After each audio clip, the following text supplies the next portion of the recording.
আসসালামু আলাইকুম রহমতুল্লাহি বারাকাতুহু। প্রিয় বন্ধুগণ, আমি প্রতিদিনের মতো আজকেও আপনাদের সামনে উপস্থিত হয়েছি একটি গুরুত্বপূর্ণ ভিডিও নিয়ে। আজকে আমি আপনাদের সামনে আলোচনা করব আপনার মেয়ে কিংবা আপনার ছেলে কিংবা আপনার স্ত্রী কিংবা স্বামী, যে হোক না কেন, যদি আপনার অবাধ্য হয় তাকে কিভাবে আপনার বাধ্য করে রাখবেন। সে কিন্তু আপনার কথা কোনোভাবেই মানতে চায় না। আপনি কিভাবে তাকে আপনার প্রতি বশ করে রাখবেন, সে আপনার কথা সবসময় মেনে চলবে, আপনাকে সম্মান করবে, আপনাকে শ্রদ্ধা করবে।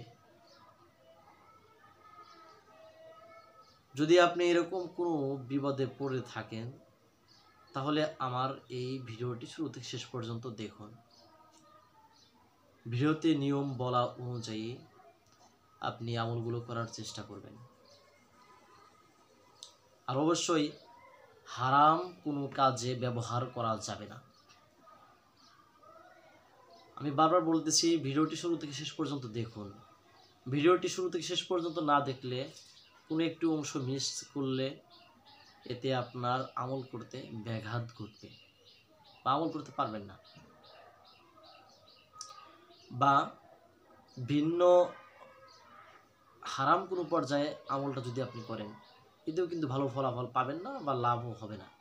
এজন্যই ভিডিওটি শুরু থেকে শেষ পর্যন্ত দেখুন। আমি এখন বলে দিচ্ছি হারাম পর্যায়ে মানুষগুলো কাজ করে কিভাবে। যেমন আপনি আপনার ছেলেকে নিজের আয়ত্তে রাখার জন্য কাজটা করতেছেন।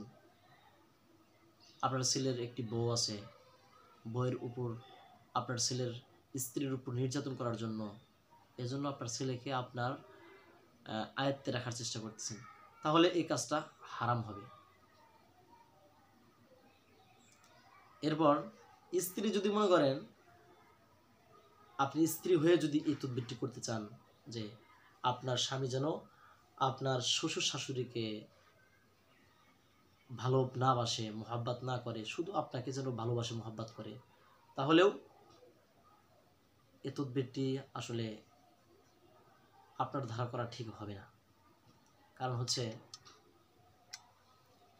যদি এরকম হয় যে আপনার স্বামী বা আপনার সন্তান অন্য কোনো নারীর প্রতি আকৃষ্ট বা হারামভাবে কোনো কাজে লিপ্ত হয়, তাহলে আপনি কিন্তু এই তদবিরটি অবশ্যই সুন্দরভাবে করতে পারেন। কিংবা আপনার স্ত্রী অন্য কোনো নারীর সাথে, অন্য কোনো পুরুষের সাথে রিলেশনে জর্জরিত, তাহলে তাকে আপনার প্রতি বশ করে সংসারটা টিকিয়ে রাখার জন্য কিন্তু আপনি এই তদবিরটি করতে পারেন। এই তদবিরটি আপনি করবেন কিভাবে? এই তদবিরটি করার জন্য আপনাকে চন্দ্র মাসের প্রথম যে 10 দিন রয়েছে, খেয়াল রাখবেন, চন্দ্র মাসের প্রথম 10 দিনের মধ্যে শুক্রবার অথবা বৃহস্পতিবার রাত্রে আপনি যদি স্বামী হয়ে থাকেন, স্ত্রীকে হাত বুলিয়ে দিতে থাকবেন। স্ত্রীর মাথার মধ্যে হাত দিয়ে চিরুনির কাজ করতে থাকবেন। অর্থাৎ স্ত্রীকে একটু আদর করতে থাকবেন। আদর করতে করতে আপনি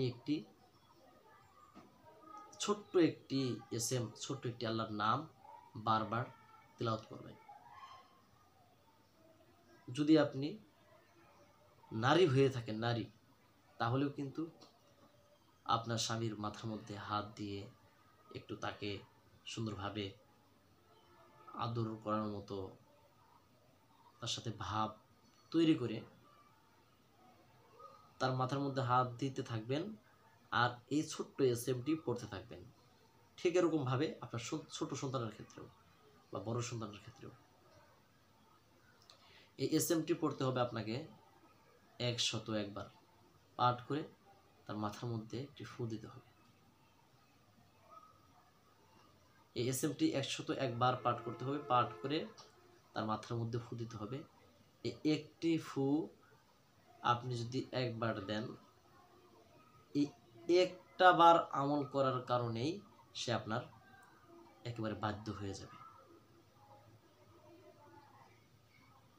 এবং কি এভাবে আপনি 3 মাসে 3 বার এই আমলটি করবেন, তাহলে চিরস্থায়ীভাবে আপনার সে বাধ্য হয়ে থাকবে। আশা করি আপনি আমার এই আলোচনাটি বুঝতে পারছেন। যদি বুঝতে না পারেন তাহলে অবশ্যই আমাকে জানাবেন, আমি আপনাদের সুন্দরভাবে বুঝিয়ে বলার চেষ্টা করব। দেখা হবে পরবর্তী ভিডিওতে। প্রিয় দর্শকবিন্দু, আমি কিন্তু আপনাদেরকে ওই নামটা বলে দিই নাই। নামটা কি? আল্লাহ তাআলার একটা নাম।